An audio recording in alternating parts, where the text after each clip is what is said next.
Okay, so we are going to do some ionic naming. Now, ionic naming is a little bit trickier than covalent naming, so we're going to probably do a lot of examples here. All right, first one we're going to do is this one, number 2, Li. So first you identify if it's a covalent or ionic, and this is ionic because Li is a metal. So you just look at the very first part. If that first part is a metal or polyatomic ion, then it is an ionic compound. Now, Li,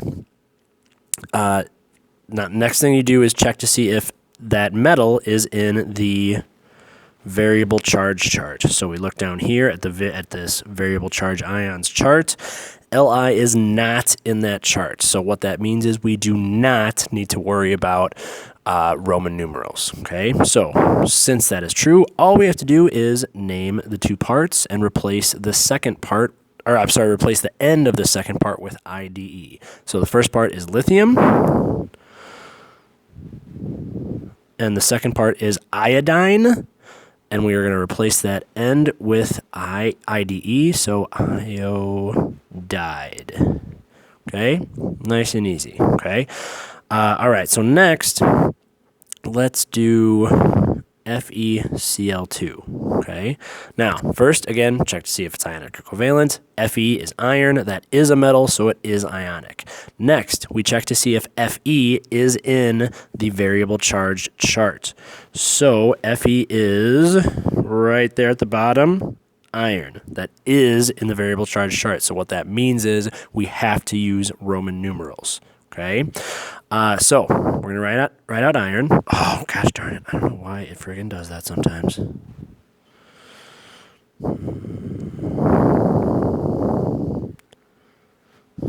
Okay, sorry about that. All right, so we're gonna write out iron. Then we're going to figure out the Roman numeral. Now, the Roman numeral means the charge. It does not mean the subscript. Okay, so we are not going to necessarily put iron 1 and then the next part because just because the subscript for iron is 1, even though it's not actually subscript. It's just not there, but that implies a 1. So what we're going to do is we're going to figure out the charge of this iron ion. Okay, now the way that we do that is figure out the charge of the Cl ion. So Cl is in the 7th column, so that means it's a -1 charge. Now, since there are 2 of the Cls, that means we have a total negative charge of -2 in the compound. So that means we have to balance out that -2 with a +2. Okay? So that's where the iron comes in. The iron has to balance out the -2 with a +2, so that means this one ion of iron has to be +2. So that means it has a 2 Roman numeral. And then we have to put that in parentheses, okay? Then we have our chlorine, which again, we just name that normally, but with an IDE at the end. So chloride, just like that. Now, we don't have to worry about how many of them there are. We don't have to say dichloride. We do not use prefixes when we are talking about ionic compounds. We only use prefixes in covalent compounds. So we just write chloride. That's it, okay? All right, next, we're going to do number 6, CONO3-2. Okay, now first we decide if this is ionic, which it is because CO, cobalt, is a metal. Okay, so we're just going to write out cobalt. Now we're going to determine if that cobalt is a variable charge metal or not. So we look at the variable charge ion chart and look at that. Cobalt is right there at the bottom in the variable charge metal chart.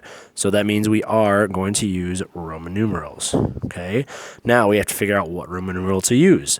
So we identify the other part. That other part is NO3. That just happens to be nitrate, which is right there at the bottom. Okay, so nitrate is -1.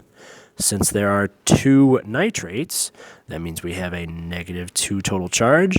We need a +2 total charge from the cobalt. So that means this cobalt ion has a +2 and has a Roman numeral of 2. Okay. Then we just name our nitrates. And since that is a polyatomic ion, we do not change the end of it. We just keep whatever it says in the charge chart. Okay? All right. Let's see. Let's do... Oh, shoot.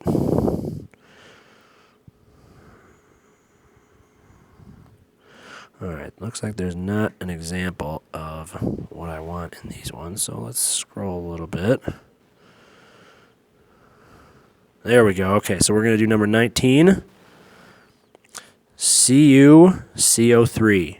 Okay, first of all, that 3, that should actually be a subscript. I don't know why it's not, but it should be. All right, so same situation. We're going to identify the 2 parts, or we're going to identify if it's ionic, which it is. Cu is a metal, so we are going to name it as an ionic compound. So Cu is copper, so we're going to write out copper. Next, we identify if copper is in the variable charge metals, which it is right there on the bottom, copper. Okay, so that means we do use Roman numerals.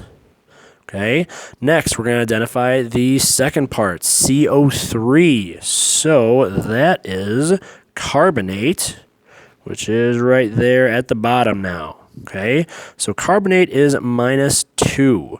Okay, so what that means is we have a -2 total charge. So that means we have to have a +2 total charge to cancel that out. Now, this one's a little bit tricky because copper, there are 2 coppers. Okay, so that means each individual copper is +1.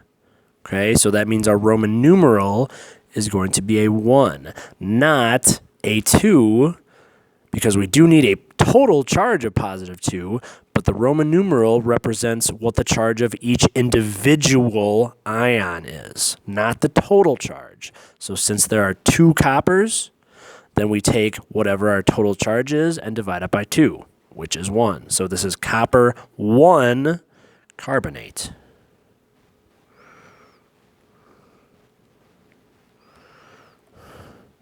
And that is that.